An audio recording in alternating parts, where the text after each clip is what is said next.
Bonjour à toutes et à tous, ici Steven et aujourd'hui je vais vous expliquer comment restaurer votre iPhone 4S, votre iPad 2 ou votre nouvel iPad vers un firmware d'iOS 5. C'est désormais possible, donc je vais vous montrer ça avec mon iPhone 4S.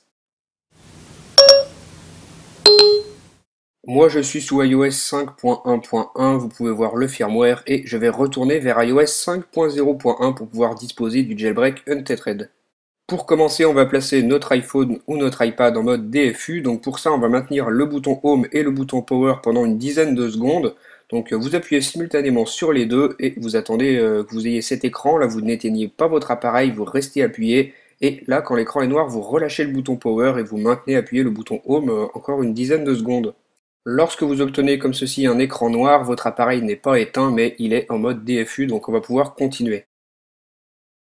Sur votre ordinateur, vous ouvrez la dernière version de Redsn, vous avez des liens de téléchargement pour Windows et pour Mac dans la description de la vidéo.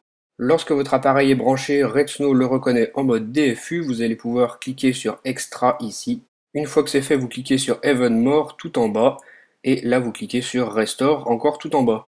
Maintenant vous cliquez sur IPSW pour sélectionner votre firmware, donc le premier que vous devez sélectionner c'est le firmware vers lequel vous voulez restaurer, donc moi c'est iOS 5.0.1. Vous faites Open. Là, si tout s'est bien passé, Redsn a reconnu votre firmware et il vous l'affiche. Vous pouvez ensuite cliquer sur OK. Maintenant, vous devez sélectionner le firmware qui est en ce moment installé sur votre appareil. Moi, c'est iOS 5.1.1. Là, on a un message qui nous informe que la restauration va augmenter le baseband. Donc, si vous voulez un decimlock, faites attention.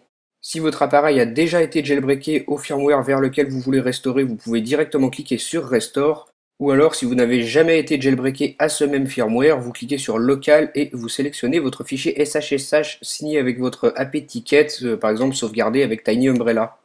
Moi, mes SHSH sont sauvés sur le serveur de Soric directement à partir de Cydia, donc j'ai pu cliquer sur Restore directement.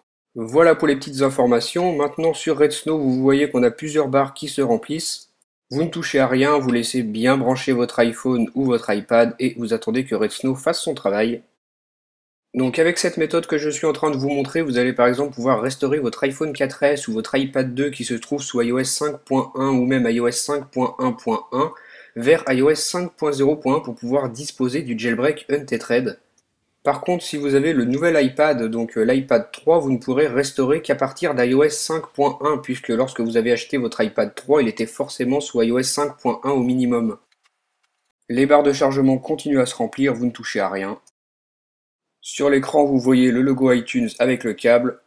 C'est normal. C'est comme si on était en mode de récupération. Ensuite, le logo disparaît. Vous avez pu remarquer que pour ce downgrade, à aucun moment on utilise iTunes. Tout se fait à partir de Redsn. Ce sont les dernières barres de chargement qui apparaissent à l'écran. On a bientôt terminé notre restauration. Il va rester quelques minutes et ensuite on va pouvoir utiliser notre appareil sous notre nouveau firmware. Donc je vous le répète, vous patientez et vous ne débranchez surtout pas l'appareil. Quand Redsn affiche ce message, le downgrade est terminé et notre appareil redémarre. Quand le reboot est terminé, vous arrivez sur cet écran. Là, vous allez devoir configurer votre appareil comme si c'était la première fois que vous l'utilisiez. Vous allez devoir vous connecter au Wi-Fi, à iTunes, tout ça. Donc ça, je vous laisserai faire et on va revenir ensuite une fois que vous êtes connecté. Maintenant que la configuration d'iOS 5 est terminée, on a notre iPhone 4S ou notre iPad sous le nouveau firmware. Donc moi, vous pouvez voir, c'est iOS 5.0.1. Donc j'ai réussi à passer d'iOS 5.1.1 vers iOS 5.0.1. Donc c'est parfait. Voilà pour ce tutoriel, j'espère qu'il vous aura été utile. Si vous avez des questions, n'hésitez pas à les poser. Et moi je vous dis à très bientôt pour une nouvelle vidéo.